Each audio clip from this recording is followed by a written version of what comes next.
Okay, ladies and gentlemen, let me draw your attention. Oh, I love the magic hush that falls. Aren't you all a well-behaved, design-focused Canberra audience? Well, ladies and gentlemen and virtual colleagues, welcome to this third in the series of 2 Minutes to Midnight provocations about the role of design in our everyday lives and how we take grand ideas that are hatched perhaps here and transfer them out there, wherever there is for you. I'm Genevieve Jacobs from Region Media. My role here tonight is as the navigator, I suppose, as we weave around tonight's topic of design revisited. This event is being both filmed and streamed live, so if you do have questions towards the end and you're watching us online somewhere, you can put those in virtually as well as the questions we'll take from the audience in the room. I'd like to acknowledge that we meet on the lands of the Ngunnawal people and pay my respects to their elders past, present and emerging, to any other elders who may be present, and I commit myself to ongoing acts of reconciliation. Now, I think that anyone with any sense whatsoever recognises that Canberra is a cornucopia of mid-century architecture and design, but I think we've sometimes been a little bit slow to realise exactly how important and how interesting that is. I call this the grandfather effect, that you only realise what's worth cherishing when it's 2 generations or so in the background. Anything that was around when you were growing up, you think, oh, that old thing, let's bulldoze it, which is not good for our future at all. So what do we do with places like the Civic and Cultural Precinct that proposes a contemporary vision yet resonates with our design history? And if we go right back to Walter and Marion, to the 1912 Griffin plan, and through our mid-century capital city ambitions to the specific role that this city plays in the national imagination, in the national life. How might Civic Square and the civic offices, for example, use adaptive reuse principles to create resilient and sustainable and adaptive places? Can we ease them through a transition? Can we find a way to honour the architectural DNA, but make them fit for purpose for years to come as artists and communities and retailers and commercial offices and public spaces and architectures? How do we make it all connect together and work for the future? Well, we've got a group of people with some provocative ideas. Our provocateur for the evening is Kate Brennan, cultural planner and strategist, perhaps best known for her time as the CEO of Federation Square from 2005 to 2013, during which time it very much became the heart and the focal point of much of Melbourne's community and cultural life. And if you know Kate's reputation, you'll know she also played similar roles in the Adelaide Festival Centre, the Gold Coast Cultural Precinct and Arts Centre, and she's an independent member of the Precinct Renewal Committee for the Queen Victoria Market Redevelopment in Melbourne. She's a member here of the City Renewal Authority Board, and the ambition there is imaginative action in developing and organising urban life and demonstrating how to think and plan and act creatively in addressing urban issues. Kate's going to frame the discussion in a moment, and then you'll hear from the two speakers who are here with me. Just on my right, Kelvin Ho, founder of one of Australia's finest design firms, Akin Atelier, a well-known and well-respected designer and founder of the Sydney-based architecture and interior design studio, who works internationally, although perhaps not so much just very recently, as he has done in the past. Kelvin collaborates on residential architecture and retail design, and he's also worked on set design too for productions with the Australian Ballet, which is a fascinating mixture. On the end, a very familiar face, I think, Annabelle Pegrum, architect and academic, an educator, an architect and a town planner who has held a number of senior roles in ACT government before becoming chief executive for the NCA, the National Capital Authority. In 2008, she became a professorial fellow at the University of Canberra, and she's also served as the university architect. She's a fellow of the Royal Australian Institute of Architects and has served as president of the ACT chapter. And in 1998, she was named Telstra Australian Businesswoman of the Year. So how we're going to do this is that Kate will frame the conversation. We'll hear from Kelvin and from Annabelle, and then we'll come back to Kate, go to your questions, and then have a summing up. And the idea is that Kate will discern from the kind of conversation that we have a couple of big ideas, a couple of action points, if you will, that we all take from this place and go forward with. So Kate, over to you. Thank you.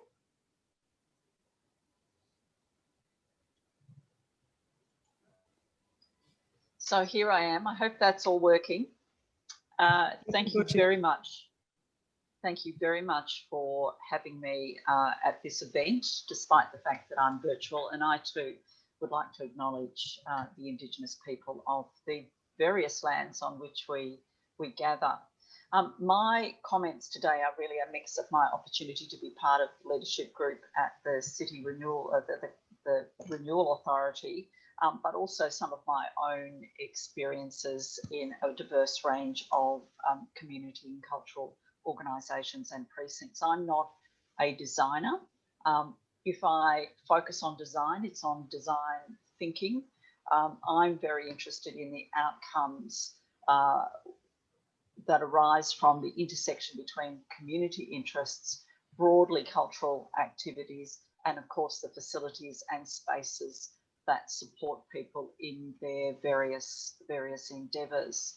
I wanted today to make a couple of opening comments too in relation to cities. I think we're all thinking at the moment, what are cities going to be like in the future? Are they going to be so threatened by what's happened during this global medical crisis that will never be the same again? I'm somewhat persuaded by the work of Ed Glasser, who really talked about the gravitational pull of cities. And while we have, yes, been challenged by the plague, I still feel that the proximity and the concentration of cities and the things that people can get from cities are going to be ongoing draw cards. Manik Skal, who's the chairman of the Urban Lands Institute in Europe, recently said He thinks that it is our civic duty to make our cities thrive sustainably within the challenging environment that we're facing at the moment. What about the City Renewal Authority? Our job is the revitalisation of the centre of Canberra. We have some significant focuses, but of course being delivering quality places and precincts that are people focused and design led is absolutely what we are on about. Are we interested in civic and cultural precincts? Of course we are. And that's because for a number of reasons, the emergence of cultural precincts across the globe has become something of a phenomenon. Less than 10 years ago, the City of London produced what it called Cultural Metropolis, which was the Mayor's blueprint for the future of London. It was underpinned by the World Cultural Cities report, which indicated that the very broad and diverse cultural life of London was as significant as it being a centre for finance and trade in its social and economic success. It's clear to all of us that urban places which support a rich cultural life act as a catalyst for urban vitality. They attract inward investment, they bring knowledge workers and tourists, but importantly, they build community. In addition, the arts and cultural sector in the ACT has been flourishing. And I know we've all been challenged. My whole family is part of the arts and cultural sector and recreation sector in some way. And we're all anxious about how the arts will recover from this challenging last 12 months. But there is so much going on in Canberra with new projects, new programs and new players in the cultural field. So the CRA's Civic Arts and Cultural Precinct planning is designed to guide the revitalisation in the area around the Canberra Theatre Centre and the Civic Square, and really support and affirm the role of arts and culture in the life of Canberra.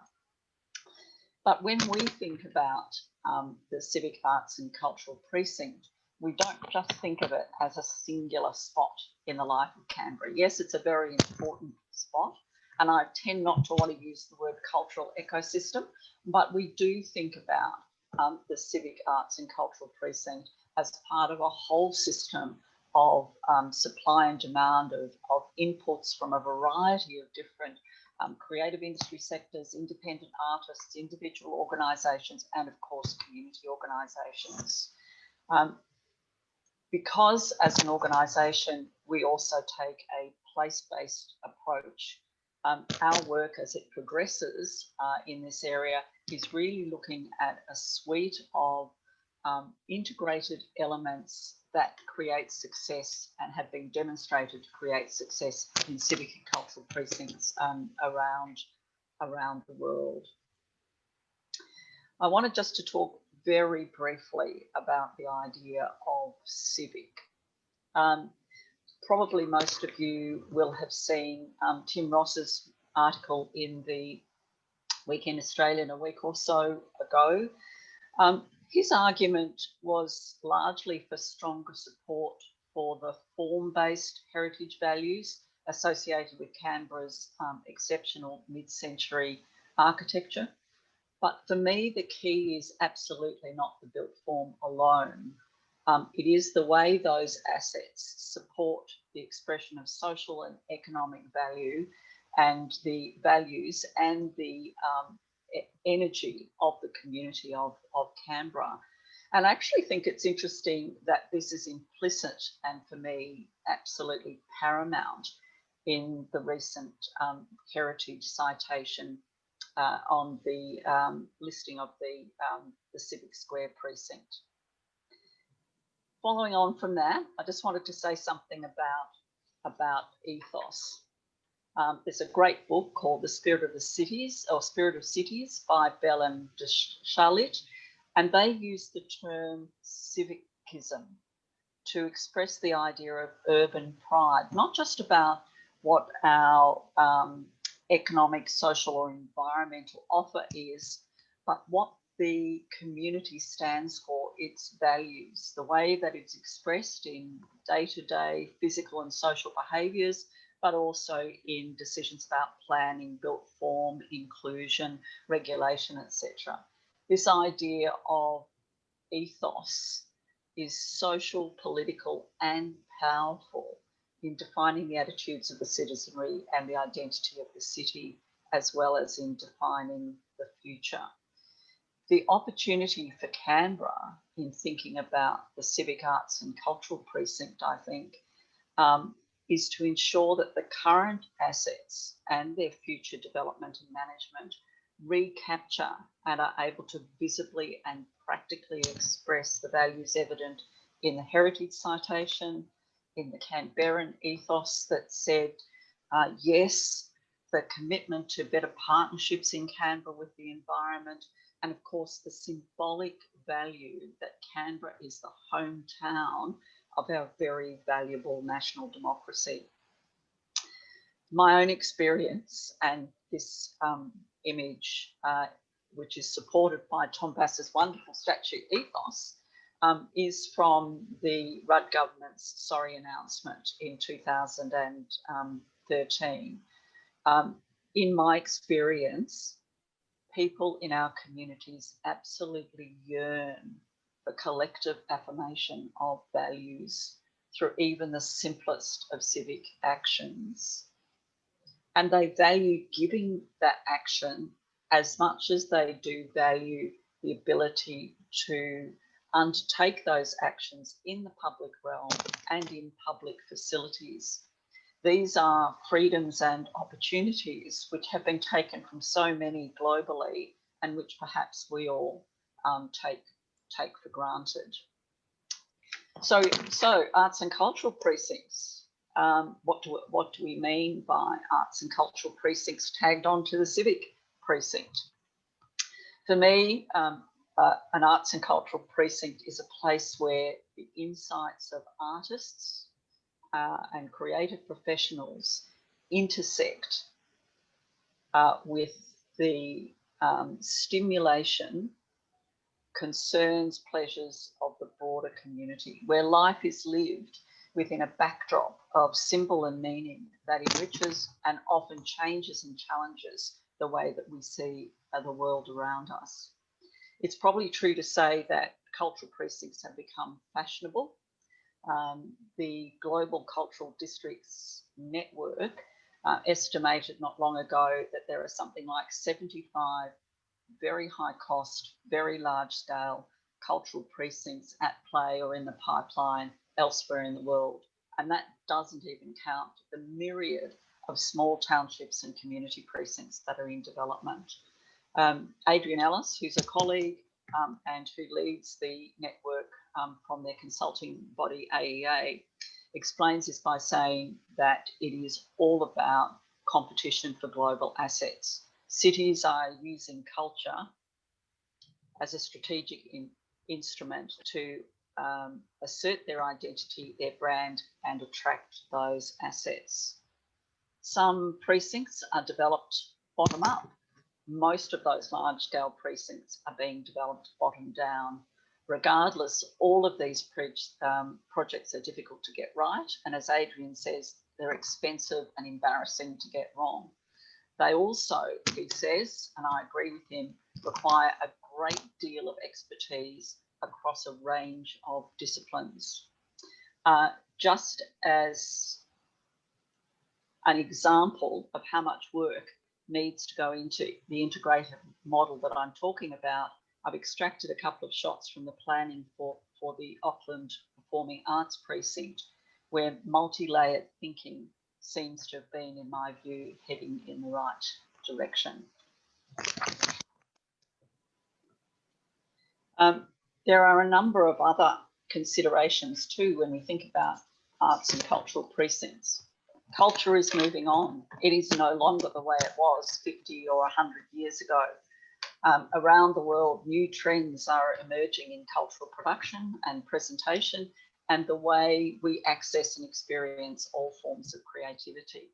digital technology is a major force for change, but also the rebirth of the craft and the maker movement. The distinction between traditional artistic forms and boundaries is becoming blurred. There's less distinction between the visual and the performing arts. Formal and popular culture are merging, and the subsidised and the commercial sectors look more like each other than they used to. Increasingly, the public realm is seen as a critical platform for artistic and community expression, and the next generation of performing and visual arts spaces and places must reflect this rapidly evolving creative practice and changing audience expectations. And there's a few other things to consider too. You know, not all these cultural precincts are perfect. You know, do they really deliver the benefits that we're talking about? Are they appropriate? Is there equity? Is there diversity? These are really challenging projects. My response is that though these are not easy issues, they can be addressed in collaborative planning, again, taking a very expansive place-based approach. And that's the approach that we're talking about and working with at the CRA, but it's also the one that I apply to all my work. So if we think all of those things, what do we do about it? Well, my first point to all of you is that we all have agency. It is not acceptable for it to be somebody else's problem, or to simply think about my theatre, my car parking problem, my gallery, my heritage perspective. We must think collectively. We must be involved. We must contribute. We must critique. And as much as anything else, we must support, because it is only if men and women will cities to be good places that they will be good places, as Lewis Mumford, who wrote these wonderful books and posed to us some problems that are still bedeviling us today. We must come together and exercise our agency as a group of interested leaders and citizens to make these things happen. We also have to confront one of the more challenging problems, is that how do we protect and progress? Time moves on, populations grow, community interests and needs change, actions occur.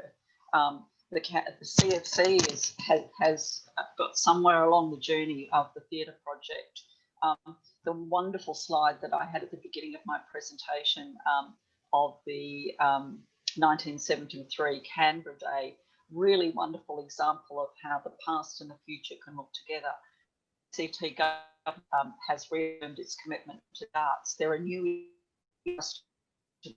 We need to deal with issues like sound through a trial of a temporary entertainment area in a city. There are new dimensions that we need to be thinking about. We have to be able to balance protection and progress. It is possible to value the past and create the future, but there has to be some give and take in relation to that. We also have to think about planning, and I'm not going to read these slides. It's about people, it's not about property. There are place principles which should overtake traditional concepts of spatial contracts. We do need to think about how we can maximise public benefit and deliver development potential and private sector investment at the same time. And we need to think forward beyond just building or making into the long-term management of places. It is very clear from practice around the world that 80% of the success of a precinct gets down to its long-term management. We also need to be thinking about that challenging issue of adaptive reuse, which I'm sure some of my colleagues will talk about. I chose the Foster Leibskind image on the left because it was the most outrageous one I could find, but it does show how remarkable work and heritage sit together, as does the reuse and energising of the Harold Park area in Glebe recently. We also have to think about making things fit for purpose. Somebody told me recently that it was almost impossible to run an event in the public spaces in the centre of Canberra because there were no services and there were no support structures. We can't expect to have community and cultural activity, and this is one of the banes of my life. I've spent hundreds of thousands of dollars retrofitting bad planning to enable public activity to occur. So we must be thinking about fit for purpose. We also need to think about custodianship. What are the custodians for these precincts or these community assets that we're creating? One of my favourite examples of a really good collaborative and ongoing management is the Quartier de Spectacle in Montreal.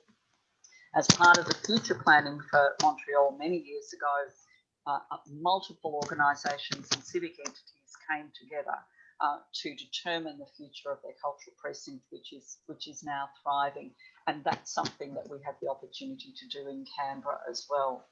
And then my last comment for the moment would be, you get what you work for. This is an image of a wonderful Indigenous celebration and welcome Tanderrum as part of the Melbourne Festival at Federation Square some years ago.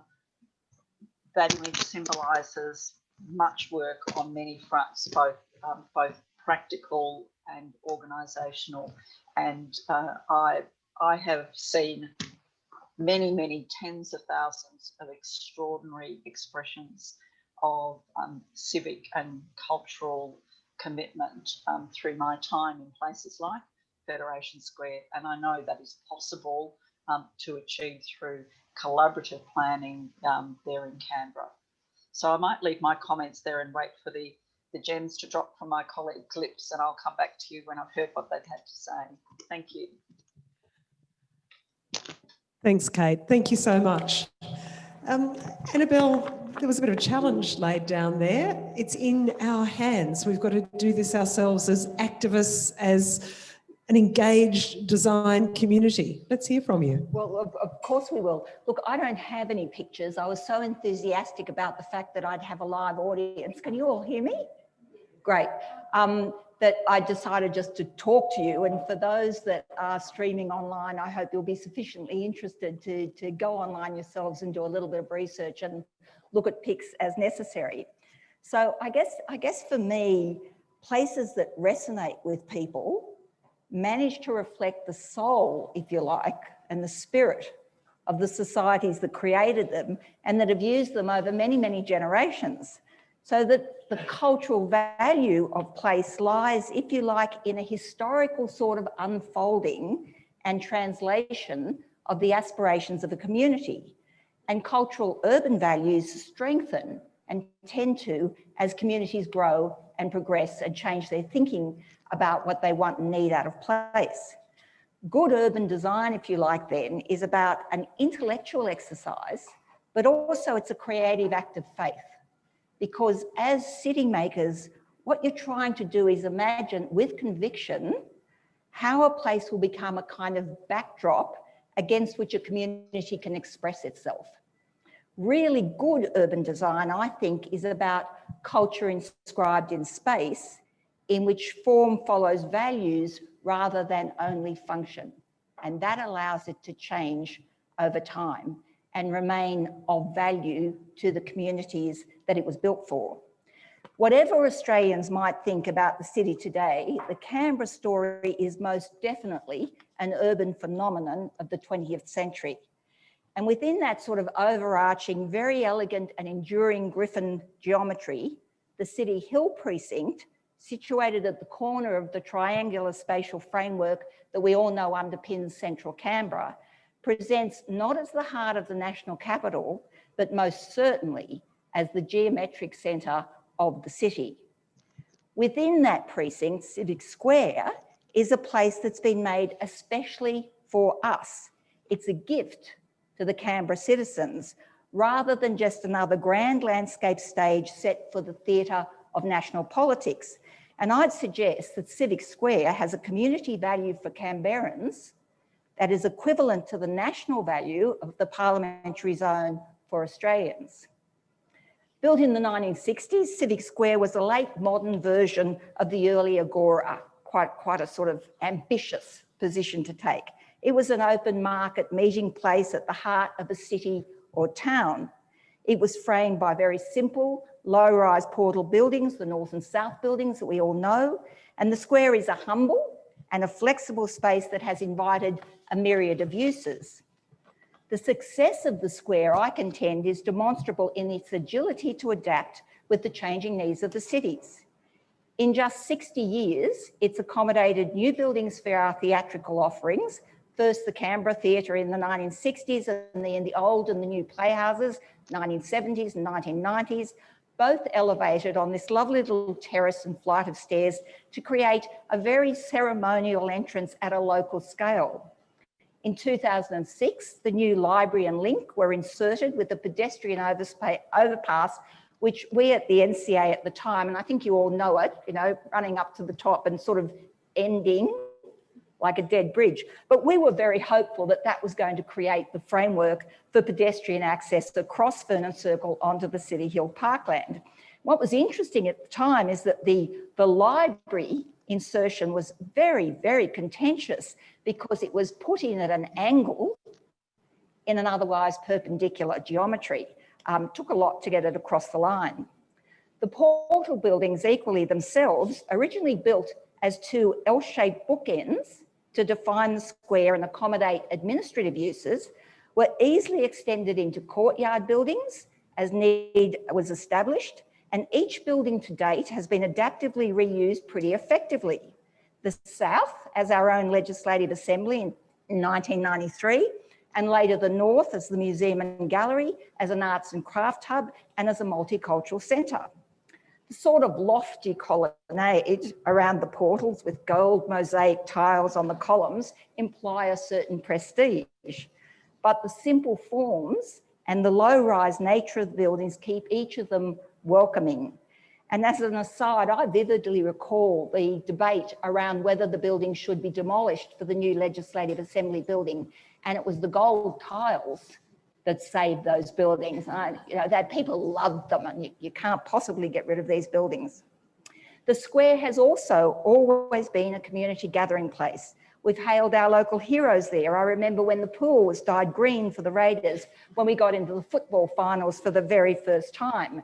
It's been a place we've voiced our protests as a community about national issues and as a community about local issues.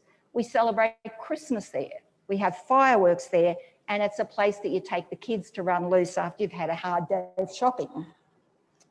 So it's also very important to remember that Civic Square is on the axis to Mount Ainslie, and it actually stretches across London Circuit into Ainslie Place. And you might have recalled that from the image that Kate showed earlier. And that's a very valuable opportunity for the future, for the square to grow and to add a little bit more soft landscaping. I think that Civic Square for me is also memorable as the last great urban statement in the heart of our city. It's our Trafalgar Square. It's our neighbourhood plaza. Its scale and the buildings that surround it should remain at a different scale from the national areas and institutions on the south of the lake. We should treasure it. We shouldn't fall into development for the sake of development or confuse construction activity with cultural achievement. Talked a little bit about the adaptive shifts and changes that have occurred over the years and about what happens with city-making timeframes over short periods. Apologies for covering the mic. But there have been some bigger and braver planning moves that I've personally witnessed, and three stand out. The first was in 1989, which was a competition to try and link Civic Square with City Hill and on to West Basin. Happened to be won by my husband, Roger Pegrum. That's not why I'm talking about it. But what he tried to do was introduce a grand public square at the intersection of Northbourne and London Circuit to also serve as a gateway from the city to the national areas. And this idea of either opening or closing that nexus at that transition point remains contentious to this day. The second was called the Living City. It was commissioned by the Snow family, who, as you know, own and have built the airport, to Colin Stewart Architects. And what Colin proposed was cutting a huge swathe directly across the precinct that would link Constitution Avenue to University Avenue. And in that very deep cut, as you can imagine, the retaining wall was a multi-storied series of very active frontages and functions. And of course, what it did was allow a connection at grade across Vernon Circle and City Hill. The people that, of course, supported the plantings on City Hill itself had a little bit to say about that, as you can imagine. But what was important about both those schemes is that both of them retained the square and the portal buildings. One to juxtapose against a Grand National Square, the other because of the access through to Ainsley Avenue and also as a local square. The third was the NCA Griffin legacy work, which I was associated with.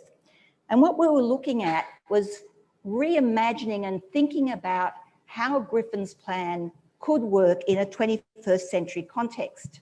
And within that, one of the amendments to the National Capital Plan was specifically for the City Hill precinct. Some of the key strategic moves out of that work were reclaiming development sites for mixed uses to bring people back into that important precinct within the city centre. That included allowing for residential, community and cultural precincts, but also reinforcing the legislative and legal functions of the precinct. And it gave Vernon Circle vehicular and pedestrian connectivity back through the east and west of the city. As an outcome, less than 15 years on, sites have been sold for residential redevelopment with very positive financial returns for the city. The new ACT government building is under construction. The Supreme Court has been dramatically enlarged. Constitution Avenue and Edinburgh Avenue have been extended through to Vernon Circle, and the new cultural precinct is in play in the political and community consciousness. The City Hill precinct that we used to know only a few short years ago as a big circular car park with a square in the middle is quickly disappearing, as well it should. And the future value of Civic Square and the portal buildings is once again on topic. So what's next? I wanted to touch on the presumption of demolition versus everything old is new again. It's all too easy for developers and architects to condemn a building or an urban place to the gallows of demolition, claiming reuse is expensive and inefficient, or building types as old-fashioned and unattractive. And almost as bad, sometimes worse, I think, is to strip value from a place by leaving little but the facade in a pretense of having retained the heritage bits of the building. Rarely is such an approach warranted. Places like Civic Square and the portal buildings have already earned their adaptive reuse credentials. Their bones are good, their capability for renewal excellent. It's fair to say, of course, that the square itself has been mucked about to its detriment over the years, notably with the replacement in the late 1990s of the original simple rectangular pool with the current, in my view, massively overscaled ponds and fountains that actually present as a barrier to access from London Circuit. Attempts at active frontages to the square and to London Circuit have all seemed to fail, and the east and west laneways still present as very unpleasant and unsafe service spaces. The material fabric is incredibly tired, worn and unloved, and it's time to correct that. I actually think that Civic Square should always be thought of by designers as now and new, because as a place, it will always mean new things to new generations, and it will always inspire the curious to find out about its genesis.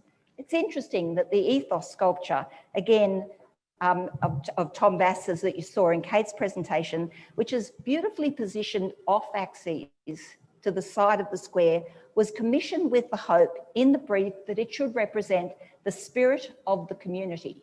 And that kind of says it all. In my view, the square and the portal should remain of local scale in the big canvas of Canberra's national spaces. This will retain the place as a notable landmark, but it will also not prevent more heroic statements for new buildings within the rest of the City Hill precinct. Remember, landscape spaces and buildings don't need to be big or tall. So finally, what can we make of Civic Square and the precinct into the future? We should, I think, explore the Civic Square link across London Circuit to Ainsley Park and the access and make it, and the axes of Ainsley Avenue, and make them more legible and usable. We should explore the potential for excavation below ground level across to that section for central city car parking below. And we should not lose hope that one day we might even reopen the vista to Mount Ainslie and encourage a redesign of the Canberra Centre connection. In the square itself, we should reinstate the original design for the pool, potentially as an environmental working lung for the buildings. Did you know that it was originally supposed to be used to cool the buildings in summer? And of course that didn't work, but what a great aspiration all those years ago. We should curate activities in the square consistently and enable active frontages, including adding a pop-up cafe and bar to that pedestrian bridge, which now overlooks City West and the parkland of City Hill itself. And very importantly, we should give the Canberra Renewal Authority comprehensive power for planning, works approval, capital works, asset management, and city operations. I firmly believe it should be the equivalent of the National Capital Authority for the civic area. That will allow it to build what it dreams of, to make plans that are meaningful, and to do that to the maximum effect for the people of Canberra.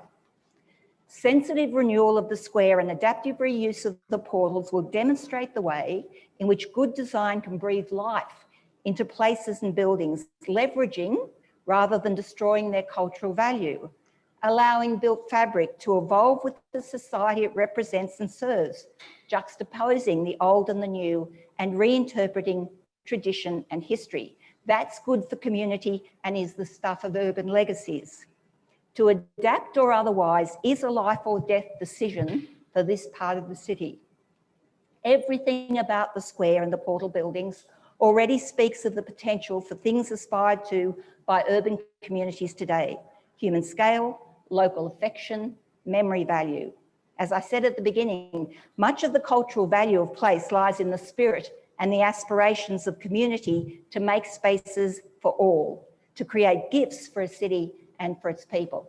And that's what Civic Square and the portal buildings within the City Hill precinct means for me.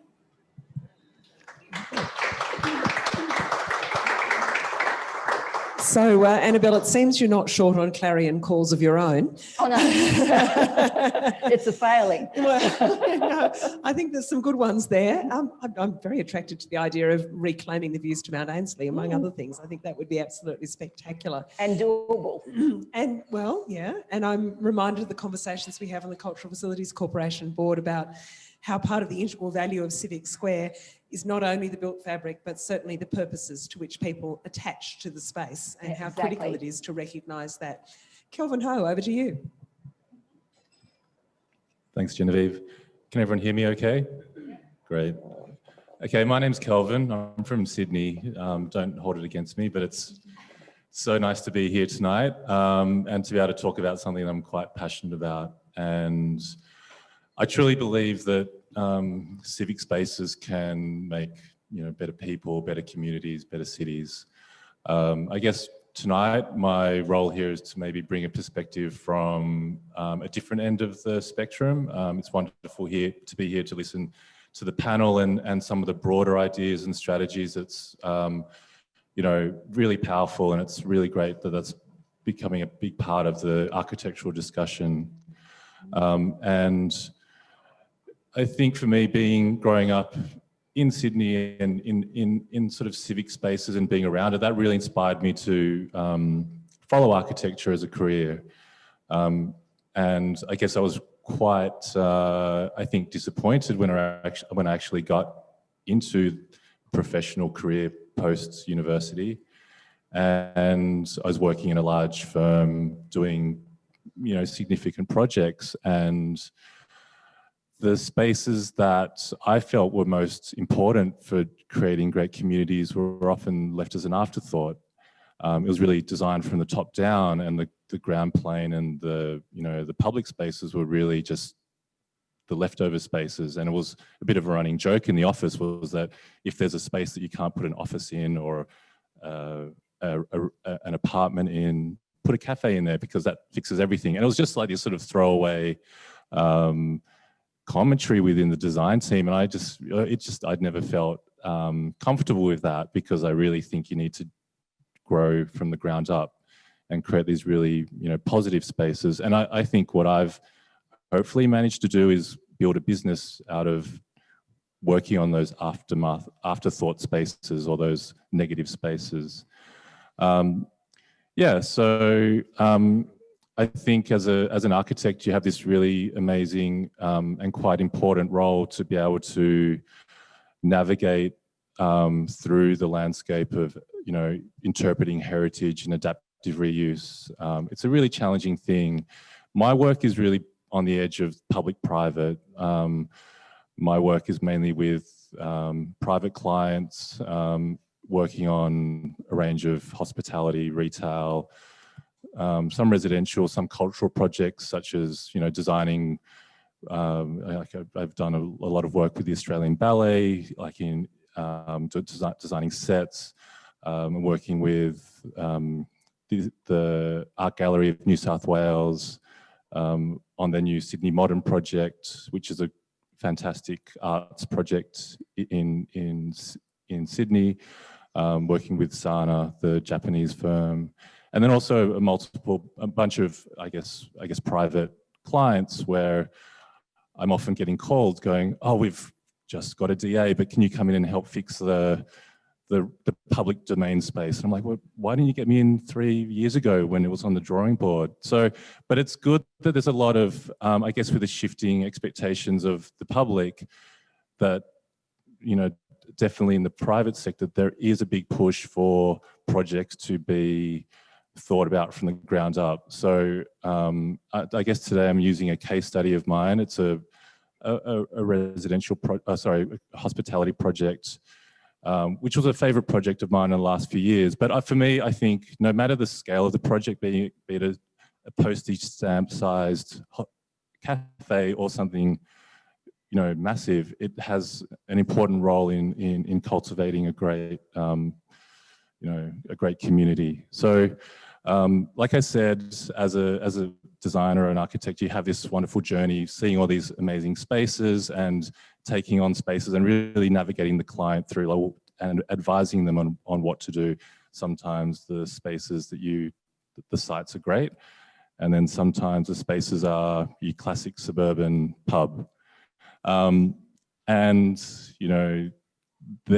are the institutions of communities, right? The gathering spaces, not particularly architecturally charming.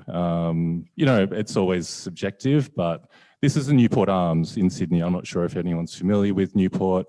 It's on the northern beaches of Sydney. Traditionally, probably more of a working class sort of area. Beautiful. It's on a peninsula between Pittwater and the ocean, but very quickly, sort of through property prices, a changing demographic. But this is a site, I'm just showing some not very interesting photos of what we came across, but this was the site when we took over it in 2014 when my client purchased it, and my client's very passionate about creating community hospitality spaces. So these are not very, I guess, I wanted to show you these photos because it was just a bleak landscape of brick and some sad plants, and it just wasn't a very inspiring place to be. Beautiful outlook, and it was also a space that had a whole lot of, people were quite protective. People in Sydney are very tribal. They feel very protective over over their pubs. It's sort of a weird thing, but they're very protective. So, you'd go there sometimes, and if you didn't live there, you'd turn up and you'd feel like, oh, I feel a little bit awkward being here, and that's not a great way to be. It should be much more inclusive. And working with our town planners, we found that this actually was a heritage listed site, and I was like, well, it doesn't really have any doesn't appear superficially to have a lot of heritage characteristics, but actually was a social significance listing. So the actual building fabric was not of any importance, but it was the social significance which was valuable. And I thought that's a really nice idea. So I did some research into that, and I stumbled across that, the Newport was actually, a key geographic location of one of the key institutional parts of pub culture, something that has been passed down through generations of pub goers in Australia. And it was the, you know, the East Coast bikini. Anyway, this is like what we're dealing with, right? I'll skip that, but it's just, you know, it was a venue that was really steeped in, it was all revolving, it was very tribal, it was about sport, it was about a very macho sort of space. But then, okay, well, what is the significance here? And we started to look broader.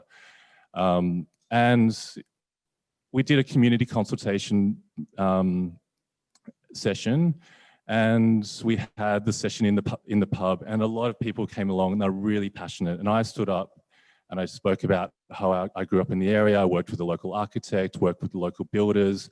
I'd spent a lot of time there and I felt passionate about it. And we wanted to do something that really engaged with the community and broadened the horizons of the community. And I talked and talked, and, you know, everyone sort of started to wander off. And anyway, there was questions at the end, and they were like, the one question was, are you going to keep VB on the taps, like the beer, right? And it was interesting. They weren't interested in the architectural narrative or anything like that. It was really, there were two questions. One, will you keep VB? Second, will the pub support the local fishing club? Anyway, it was actually really charming and really interesting insight into what people really felt was important to that. But there was a kind of sense of larrikinism in the community as well. And when we started to dig into the historical imagery, there's always references to, you know, why that peninsula became how it was. And the reason was it was a part of an old convict trail. So if I flick to this map, I'm not sure if there's the Hawkesbury, which is north of Sydney. And Hawkesbury was it's a river with really fertile lands. And it was part of the first farming, you know, in the early 1900s. It was the first part of farming in Sydney, and it still is. And to get to bring food across down to Sydney, it was brought over from boats across Broken Bay, and brought down that you can see the line down through Pittwater and came into Newport. So Newport was like a key, I guess, hub for food, which is really interesting, and it had sort of lost that history. And if anything sort of really can bring people together, it's the food and the story behind that. And I'd worked on a few projects with this client when it was really about working on these key sites within communities and shifting the momentum of where these places are going. There's a huge thing about, you know, alcohol and violence and all these awful things, but, you know, if you can create spaces that promote a more inclusive attitude, then if that conduit is through design or food or arts, you know, I think that's where we wanted to take this. So this was a really interesting. I've just flicked through some quick slides. So this was a building originally in I think 1885. So the farmers would bring their food across on the paddle steamer or on a boat, have a beer at the hotel, maybe stay there, and then work their way down the peninsula into Sydney. So it was a really interesting history here, and it was really lovely to sort of be able to start to unravel this sort of story through here. And for me, it's not about recreating this history, but it's about embracing it and creating I guess a modern lens on this history. And yeah, so this is the site in 1925. It's obviously much more developed now, but it's an incredible location. And I think that I found a couple of photos in the archives, one from 1978 and one from, I'm not really sure, but it just felt like there was just a way of, you know, this just seemed like such a wonderful photo. A few guys sitting around, they're wearing really nice trousers and shirts. They're not, you know, they're just looking like they're having a nice time, which is a big contrast to the photos of the, you know, the bikini competition, right? So it's like, how can we kind of embrace this and evoke this? And for me, each project for me is a new journey, a new process, and a bit of an experiment in a way, because, you know, design is like that, and you have to, I guess, take risks. And I think this is a site plan. It's about, I think, about 1,500 or 15,000 square meters of of gardens and built form. And what we actually did, we didn't actually rebuild any structures. We worked within existing fabric to, you know, just, like, again, people feel very connected to the building. So I think if there's too much change, sometimes it's nice to go on a journey which is about adaptive reuse, and people feel, oh, well, this is the same old place, but you know, it's just had a lick of paint or some new landscaping. And I'll go through some photos, and you would have seen what it looked like before. And I guess what I'll talk about here is I'll flick through a whole bunch of slides, and it's just about, I guess, some design mechanisms or ideas that, you know, really are a way of, you know, hopefully creating a more, you know, friendly, inclusive space. Journey is a big part of my storytelling about creating spaces that feel simultaneously intimate, but also communal and safe, and spaces that have warmth and variation. So you can move, you can come to a space and feel like every time you come back, it's a little bit different because you might choose to sit in a different space. Landscaping, so there were two parts of the project. There was the outdoor space, which was really a journey through different sort of food areas. So this was the burger shack, which is much more sort of playful, the cactus garden. You know, we started to bring in these organic shapes, and it's just these subliminal things that people feel, I guess, more comfortable with, you know, and also spaces that feel, I guess, soft and approachable. The way you interacted with food was a big part of the story, and that's a huge part of the design framework, is going, how will people be getting their food? How will you order? What type of food? And we created this sort of almost like these satellite areas, so people could sort of meander through the day and move to different locations. This was the pizza area, there was a burger area, there was seafood. And the client, it's a massive risk because previously it was all centralized. You go to the one spot and you get your beer, your schnitzel, your burger out of one spot. And that was the previous owner, that's how they operated. But this model, so much more labor, so much more setup, because you had 5 separate kitchens, which is a huge expense, but at the benefit of creating a greater experience for the public that would go through there. And, you know, it's about, for me, it's really about working with clients that have a vision and want to invest in creating spaces that feel, you know, more, you know, exciting or dynamic.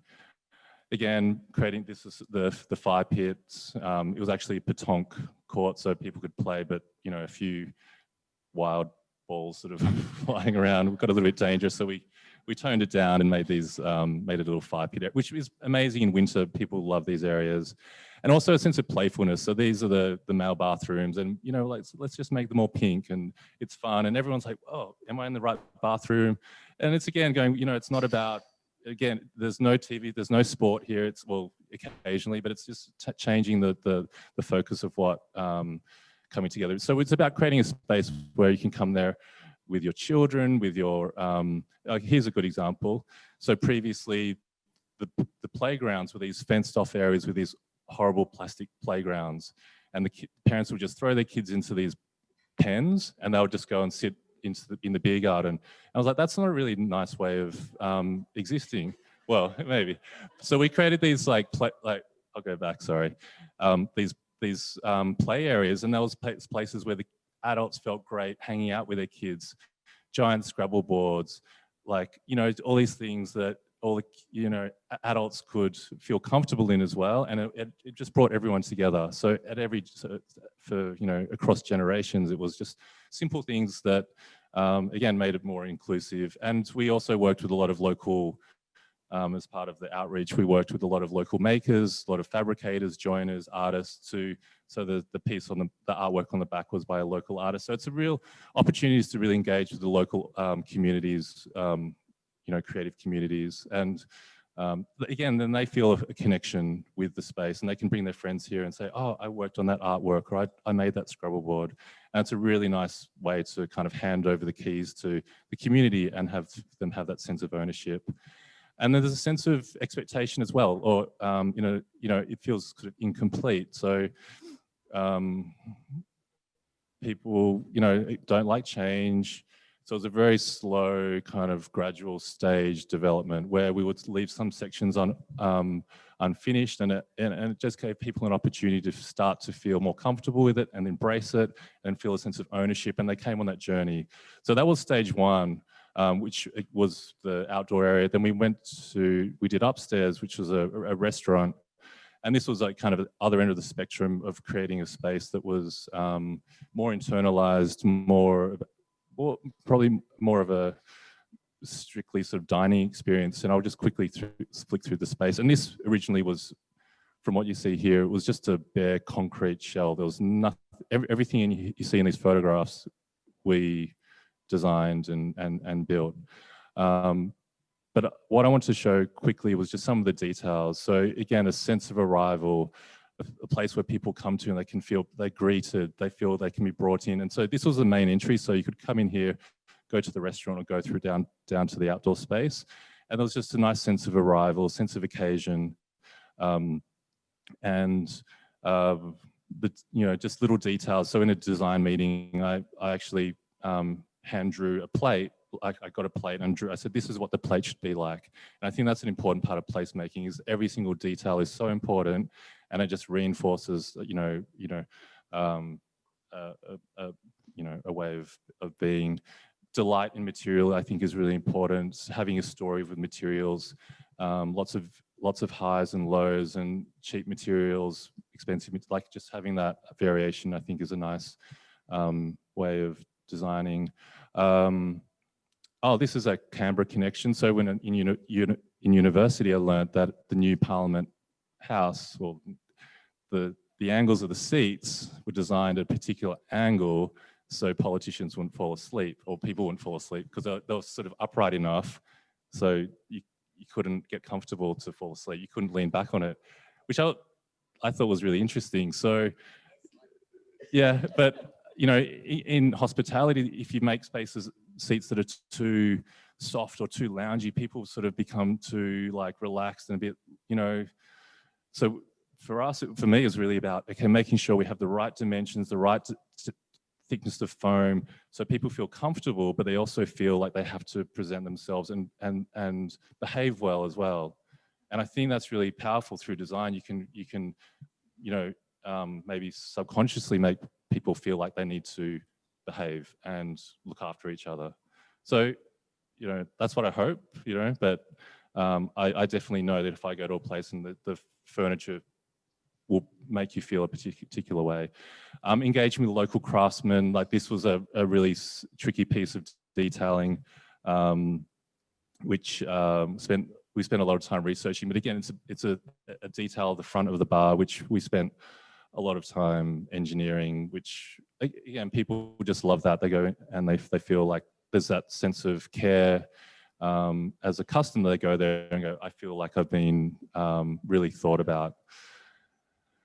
And memories, this was just a nice ending piece because we engaged with a local artist, and it was about, we got some locals to provide photographs, and they were painted and became part of the, I guess, the decoration. So again, just bringing some of the locals' memories into the spaces, into this sort of dining room where they go, oh, this was my childhood. And yeah, I think that for them creates a really special place for them to come to. So thank you.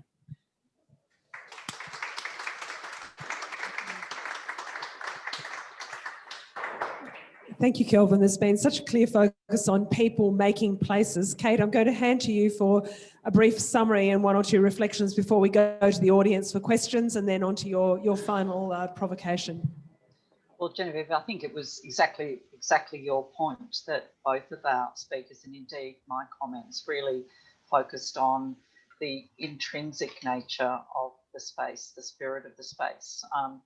Like Kelvin, I think every community has a question like, will you keep the BB on tap? There are things that are really important to people that we need to find something out about before we can go down the journey of whether it's new spaces or refitting of old spaces. This idea of the spirit of the place is absolutely critical. I can't tell you the number of times I've gone into a forum or a consulting environment where somebody said, we want to create a world-class destination. And I say, why don't you just go out and stand in the middle of the space for the moment, feel the Indigenous heritage, feel the colonial heritage, feel contemporary wherever it is, and what 16-year-olds are doing in that space. Feel what it's like in that space before you start telling that story. So I think both our speakers focus very, very strongly on the spirit of the place, and then how do you draw out the stories. But I think both of them talk very eloquently in different ways about the fact that places have a past, and sometimes the past can shape the future in a productive way, but sometimes the past is full of problems, and those problems need to be addressed in some way, shape or form, either through process or through, you know, practical intervention. I think both our speakers sort of reinforced that. Annabelle, I thought your commentary was really interesting, and as a sort of a non-architect, I'm kind of trying to juggle all the bits that you were putting together. But I do think that notion that the Civic Square, the environment, needs to be both respectful and flexible and adaptable, and with some bold, brave moves and bold thinking, can rediscover some of the critical aspects of its past history for the future expression of Canberra life. And I think, Kelvin, you really showed us how it is possible to listen to the stories and yet to draw some contemporary realisation out of those stories. And the work looked really, really interesting and really great. So, yeah, look, I think Annabelle is very much an expert on the design elements of Canberra, the architectural and urban planning elements. But I think at the core of what we're all saying was that there are some wonderful things in the past, but there's also the future to look forward to. I'd love to hear what the audience has to say. Thank you. Look, we do have a microphone, so just pop your hands up. Annabelle, just a question. I can see Beck's got her hand up there, and we'll get to her in just a second. We've talked a lot about how to save things that people are emotionally attached to. What about the things that they're not necessarily emotionally attached to? And I'm just going to float the notion of the Northbourne flats there. Yeah. Sydney Ancha, that internationalist design, a lot of problems, a lot of years and years of neglect and perhaps lack of functionality, but nonetheless design that had an important part in Canberra's post-war history. I think almost everyone in Canberra wanted to push the whole lot over with a bulldozer. What about things that people don't necessarily recognise the value of? How do we enhance their value proposition? Okay, before I answer, I'm just going to say I spent many happy hours in the 70s at the Newport Arms. not in the bikini competition, but I'd love to go back. And I'd also love to give Kelvin a go at the bridge over the top of the Canberra Theatre. I think he'd do a really good job. I don't think the majority of people wanted to see the Sit Anchor buildings knocked over. I think we were told that they did on the ABC Talkback, Annabelle. My God, they did. So, sometimes it felt like me versus the listeners. I know, but I guess what I'm saying is we didn't really explore opportunities, less so for those buildings as for the ones on Corrindurk Street that have been torn down, because both sets of those buildings, I don't know how many of you have actually been in them, would have had the potential to be rethought and still have additional built fabric inserted in the spaces between, because they were set, both had sort of, you know, the ones on Corrindurk had large central courtyard spaces and parking.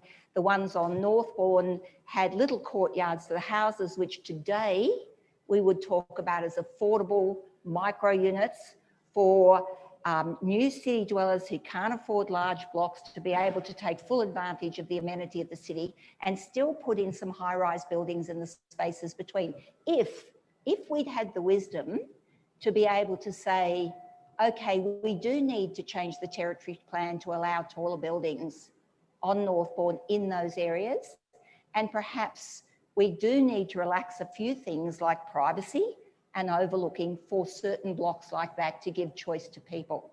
So I hear what you're saying, but I think sometimes we jump to a quick decision rather than really look at what's left. What fascinates me, sorry, this is a long answer, you started it.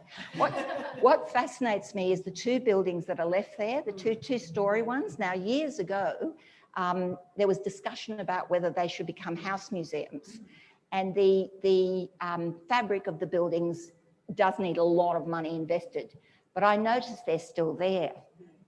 So I'm waiting with bated breath to see what will be proposed for them. And I hope we at least invest in a couple. Yes, there will be places that people want to pull down. What I'm saying is let's make very sure we test that and then look at what the opportunities are before we jump to a clean it out solution. Well, I knew that was a controversial question. It's why I asked you, Annabelle, because it's also about the articulation of the spaces around those buildings, which has also been lost. Yeah. I think, Beck, you've got go ahead. Yeah, hi. I was really sad the Northbourne flats got knocked over. So my question's in relation to the Kingston Arts Precinct, and Kelvin, it's probably an unfair question to you. I note the comment by Kate that there's 75 arts precincts about to come online globally. So we've got a lot of competition there. And I think it's really important for those who know the Kingston foreshore to value the past to create the future. And I thought that was a really good line. And it's a really important backdrop for the community to reflect itself, which is what all the speakers have been presenting today. And there's a real opportunity to take risks. It is a legacy project. If we get it wrong, we get it wrong, and we get it wrong permanently. At the moment, it seems to be development driven and blocking out and not celebrating the history and the heritage that's there. So I'm wondering what advice the speakers tonight would give to the community panel who are trying to present some of the ideas that you presented tonight, but also to the ACT government and the developer about making this truly unique and not mucking it up. And I should acknowledge that Beck is with the Kingston and Barton Residents Group. Kate, are you able to respond to that, to the Kingston Arts Precinct and its future? Look, probably not specifically because I'm not as embedded in the project as obviously the lady asking the question, or indeed those of you who know it.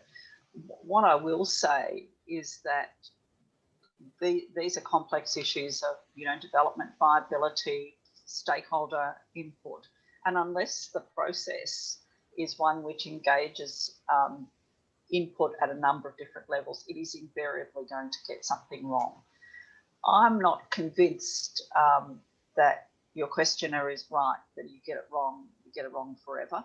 I think you get some things wrong and they're very, very hard to undo.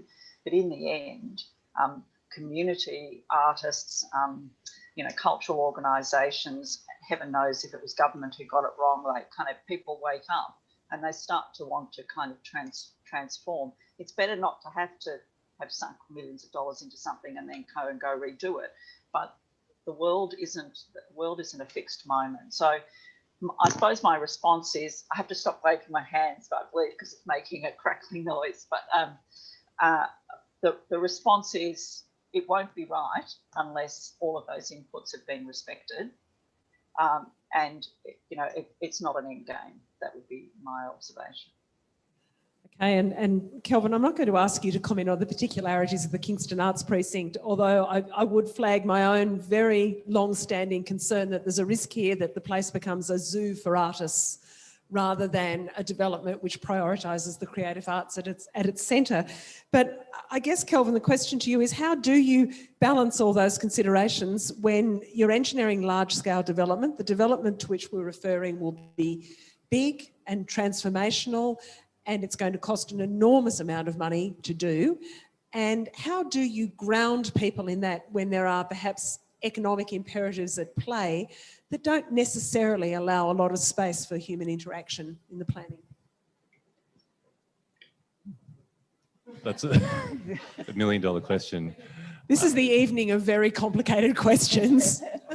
Yeah, I guess like a lot of my experience isn't, as I said before, at that kind of key point of a project where you get to really,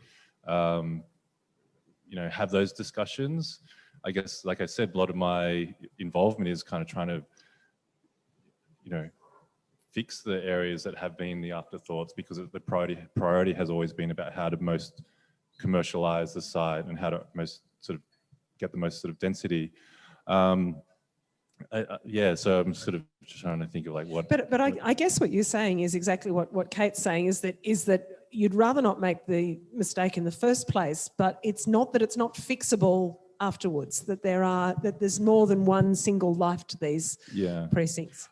I think it's also in the way that you create the architecture. A lot of projects that I've been working on recently is not so specifically designing something with only a single use in mind. It's about designing spaces that, you look at a lot of precedents overseas where it's through pattern making and shapes where, you're creating spaces that can house a particular function for that given time, but have the opportunity to be rebirthed again in 10, 20 years down the track. I think designing so specifically for one single outcome limits that opportunity. So a lot of the, things that I've been looking at is going, how can you design in a more, I guess, democratic or open way where the spaces can transform quickly or, easily. Annabelle, do you have some thoughts on the Kingston Arts Precinct? I won't comment specifically on that consultation because I have family members involved in the consultation facilitation. But I will comment philosophically that I think frequently what goes wrong with these things starts at the briefing stage and the tender release. There's that old adage that a design can only be as good as the brief. And what we tend to get in a lot of government briefs particularly, and contracts, is how big, how much space, what returns, instead of here are really important principles that must be delivered. And to have, for example, a cultural brief as part of a tender and very specific requirements for the nature of teams that will be considered in response, I think would help. Did want to touch on Kate's comment about those things that can be changed over time and those that can't. Some places are lost forever. I think Darling Harbour is a loss to Sydney forever. I knew it before the first iteration, and it's a tremendous loss. On the other hand, things like the monorail in Sydney is our Canberra Centre connection, where in time people just say, seriously, it's just not working, and it gives enough economic focus for the thing to change. That's probably more likely, I would agree with Kate, than some of the big decisions that have been taken. I'm sure we could name some that you just can't change. But I think briefing needs to be far more creative in its own right. It can't be written by people in Treasury. It can't be written only by investment groups. They need to be crafted with the people that are likely to use it and clearly articulate the aspirations for the place that you'll eventually get. And I think that actually does circle around quite nicely to the specific instance here. Do we have some more questions from the room? Pop your hand up. Yep, come up here with the microphone. Hello. Yes, I'd like the idea of Annabelle's aspiration for a vista from the Canberra Centre looking up Ainsley Avenue on the corner of Coorong Street there. I think the two buildings on the corner of those, I wouldn't say they're a great example of great architecture or aspiration. Can I have your comments on that? You mean the north and south buildings? Is it the north and south building? It's on the corner of Civic Coorong Square and Ainsley Avenue, looking up towards Mount Ainsley. I think you mean the north and south buildings in Civic Square, the two little portals? No, you mean on the other side, don't you? Oh, you mean... No, on the corner of Coorong and Canberra, and sorry, did I say Canberra Avenue? I meant Ainsley Avenue. Ainsley Avenue. Yes. And they're brand new buildings. Yes. And they're being built or just finished being built. I wouldn't have thought they were a great example of contemporary architecture with a great I'm outcome. going to avoid a suit here by answering. Okay, No, so no, it is no, controversial. no, I'm kidding. But anyway, but your let's have a go. aspiration for a view of Mount Ainslie is pretty much gone, has it Our not? aspirations for the new residential and commercial buildings in Canberra and on Northbourne Avenue, in my view, are mediocre. And I think we are not getting the best that we could have got. My personal view, I'm not saying they're bad. I'm saying that I think our aspirations for our city need to be far higher in what we've got. We had, I'll use, if you talk about design excellence, what that means is above and beyond threshold requirements, not ticking boxes on a DA that you've met the base level of requirements, above and beyond. Things that are sophisticated, things that are innovative, things that you're going to admire or find controversial and have an argy-bargy about, but not things that you might drive past and not even realise they're there. Okay, more questions from the floor. Virginia. I was really interested in the idea of porosity in both in the nature of the Civic Square. You know, it appears as a very clear form, but actually it invites porosity, which, you know, the current design doesn't. You know, the sort of silos of both, you know, where I work at the Canberra Museum and Gallery, the theatre, you know, even though we're one entity, but also effectively the sense of a mid-century walking route that extends, you know, that includes the Frank Hinder DJ's mosaic, that includes the Bailey Arcade and Pegrum Square, that Simpson and the architects there actually envisaged a paving grid that actually linked from Garima Place through Petrie Plaza, up Ainslie Avenue to Civic Square. So there was that initial design ambition to make that relationship between the retail and the civic very evident. One of the students that I visited last week, Anne Cleary's students over at UC, did a wonderful project in their semester work this year, looking at the liminal spaces of the laneways, as you suggest, you know, are really awful. So she might have some responses too of some of those things. But I guess where I'm going to is how we can think, and as a curator, I definitely think about the flows between different art forms and the way they intersect, collaborations with colleagues in theatre and music and the visual arts, and how those things blur. And I guess, as you say, the brief is going to be the essential thing for how these spaces move forward. And I guess maybe Kate has seen some really good examples of the way that, you know, art forms blur within cultural precinct spaces as well as their civic roles. Kate, I might just go to you first, because it seems to me that Federation Square was in fact a building with a lot of porosity. What a great word, Virginia, thank you. But that is critical to making these lively spaces. Would you like to comment on that? I would say two words in response to that: osmosis and connectedness. And to me, the ability for city life, civic place life to be osmotically and diaphanously connected is absolutely critical. When you think of civic squares and old market squares in old Europe, and even where they exist in some sort of Asian formats, it's all about the paths that lead to the centre of town and back again for both social and commercial exchange. Connectedness is absolutely integral, and I'm sure both Annabelle and Kelvin have seen this in their work.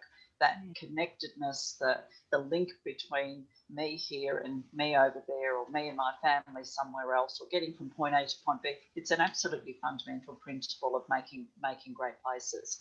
So the other word that you used that I thought was absolutely terrific was these liminal spaces, which we talk about a lot. It's, you know, the world doesn't just exist in the grand spaces, it exists in the spaces in between, and how we think about our civic and cultural environment in relation to porosity, osmosis, connectedness, and these liminal spaces, and importantly, the people that occupy those spaces. That's one of the keys to success, and we need to be thinking about that and designing that into our I have seen some great examples, and Red Square had it lane capital, guys, that you know, the notion of the Melbourne laneways being expressed in some way in Federation Square was fundamental to the lab design. Kelvin, just before we finish with the questions, I might ask for your response to that, because it's such a difficult thing to engineer, that liminality, that porousness that Kate's referencing there. I mean, how do you make people use spaces in that flowing, connected, continuous way that brings them to life? I mean, I guess a lot of the, you know, I think the natural part of the reality, unfortunately, is, you know, having to curate the right people that inhabit this space. And I think, you know, Melbourne's a great example of the laneways, you know, it's having the right type of operators that can, that believe in a vision, believe in an outcome, and create those kind of communities in the laneways or wherever it may be. And then suddenly that energy becomes a lot broader. And that is a really hard thing to engineer, because, you know, not everyone is on the same page about, but I think it's just about having that sort of open-mindedness about a bigger picture, and having, I think there's a challenge that there's a very competitive outlook on these spaces. And I think if you can convince the users of these spaces to think more, I guess, collectively, and think about a broader outcome, and competition isn't about shutting your you know, around your boundaries. It's about actually about you know, working together and collectively creating better spaces. And I think like a lot of projects I'm on, the actual people that are going out and finding the right people to come together is a huge part of placemaking now. Going, okay, let's find that person that does that amazing gelato, and that person that does ramen, and that person does coffee, and kind of having to engineer these spaces that hopefully will be, you know, successful. Okay, Kate, I'm sorry, go ahead, Can I Annabelle. make a comment on this? Because one of the things that's really important in making the fine grain of places work, and those laneways and the like work for people, is city operations itself. So you have to, and Kate touched on this, you have to allow for the flexibility to not have everything presented as access for garbage vehicles 24/7. I cannot tell you the bane of design in Canberra around this matter. So, you know, you have to be able to say, as Melbourne did, those things will happen between, let's say it's 1 in the morning and 4, whatever it is, and then it's going to turn into a street for people. And then it's going to go to sleep again, and all this other stuff will happen. And until we have that kind of flexibility, rather than some global thing of trucks X wide that arrive at that time and must turn around, you know, in the space, we're not going to be able to activate those laneways again. It's a really practical, fundamental thing. This is the second of these forums where the conversation has descended into exactly this question of how much rubbish trucks dictate the built form in cities. It's extraordinary. Well, not all cities, but certainly ours. Absolutely. Kate, I'm going to go back to you now for your provocation, for your selection of big ideas for us to take forward. Holly, well, it's been a really terrific discussion, and thank you to everybody for contributing. I'm going to use a word that's become a bit of a global parlance. I'd like to see some flip. And what I mean by that, and both Kelvin and Annabelle have talked about it, we need to flip our practice so that we are thinking about what the inherent stories in the past is, as well as envisaging the future.